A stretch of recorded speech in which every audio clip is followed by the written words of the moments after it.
pakiramdam ko. Deadline kasi eh. Okay ka lang ba talaga?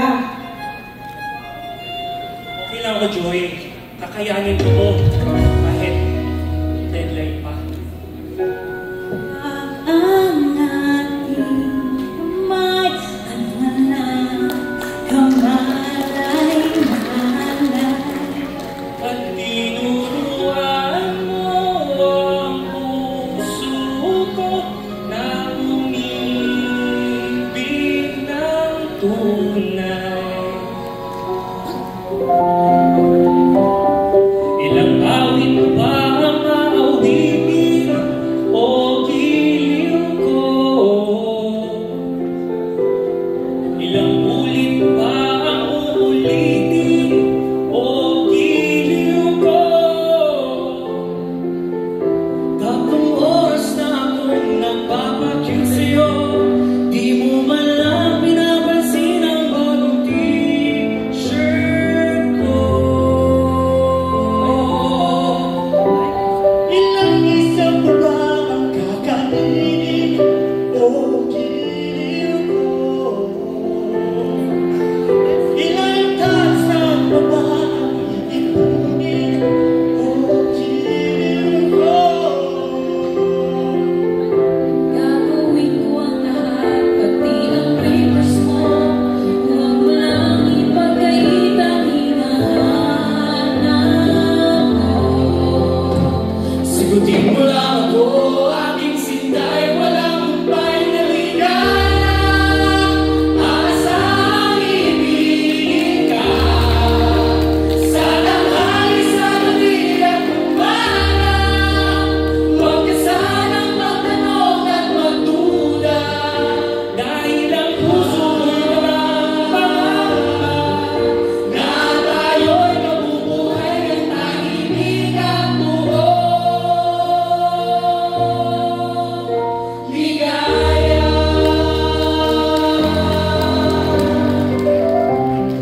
Break na muna! Luluman ang mga mata nyo dyan sa kakalculate nyo. Saan ba tayo? Yung masarap at mura! Tara, Joy! Snap muna tayo. Libre mo ako? Libre raw? Tara!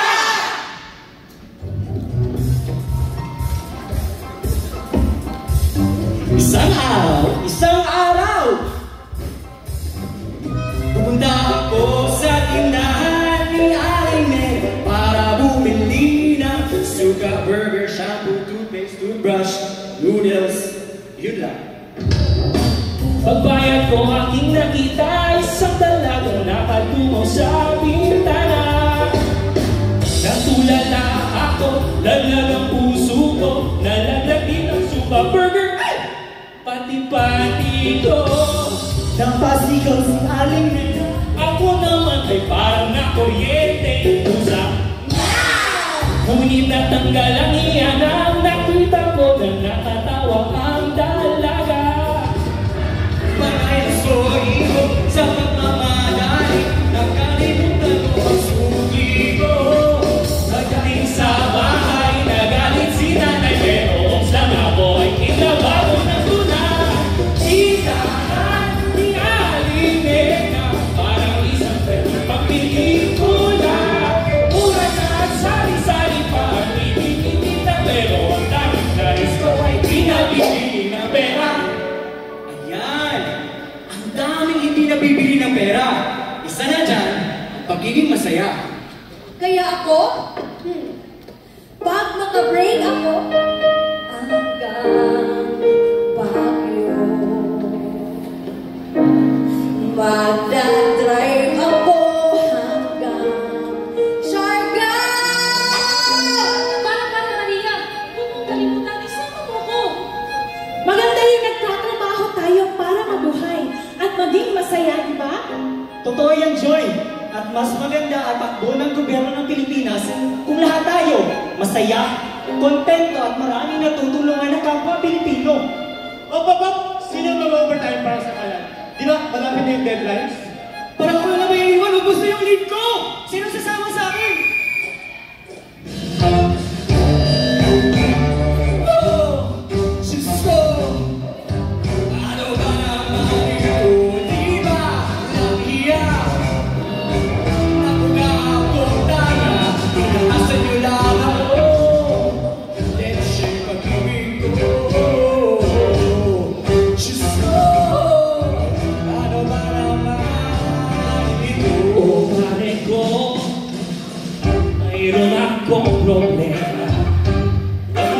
sabihin na naman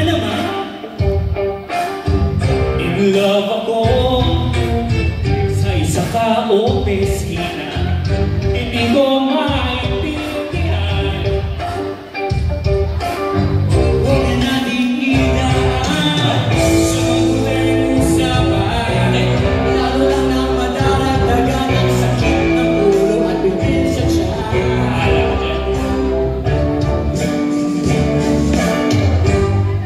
Hindi pwede na hindi pag-usapan ang mga bagay-bagay. Kasi ang lahat ay malulunasan lang pag may pagkakaintindihan. Alam ko, lahat tayo pagod sa trabaho. Minsan, nakakalimutan na nga natin ang oras para sa pamilya. Kahit halos ganito tayo araw-araw, parang naghahabol ng oras. Ito rin kasi ang advokasya natin. Ngunit, ang oras na natitira, sisiguraduhin ko, ilalaan ko sa'yo, Joy. Sa pamilya mo, nagsisikapan ko ang pagkasyalaan ito. Sana maintindihan din ng karamihan na ang sakripisyo natin o bawat empleyado ng ahensya ng gobyerno ay isa sa maituturing simbolo ng pagmamahal sa pamilya at ng bayan. Ibibigay ko ng buo ang aking puso para sa aking trabaho at sa aking pamilya hanggang sa kaya ko. Hanggang sa dulo ng mundo, hanggang maubos ang ubo, Hanggang gumulong ang luha, hanggang mahulog ang dagat. Basta mo aking mata, di mo ba nakikita? Ako ngayon'y lumilipad nasa langit na. Gusto mo ba sumama? Di mo na kailangan na magtapong Maria. Di mo na kailangan na balat ng iba. Kalimutan na muna sa lahat ng problema. Umiyak ka ng malalim at tayo'y lalaganan. Handa ka na ba? Gumala.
pagmamahal ng ating trabaho.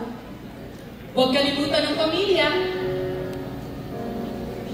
Joy? Will you marry me? Bukas na yan, Hector! Okay, clean dress policy. ISO. 6S, guys. Guys, report me nyo, guys. 6S. Uwi na! Tara na! Aling na! Ina!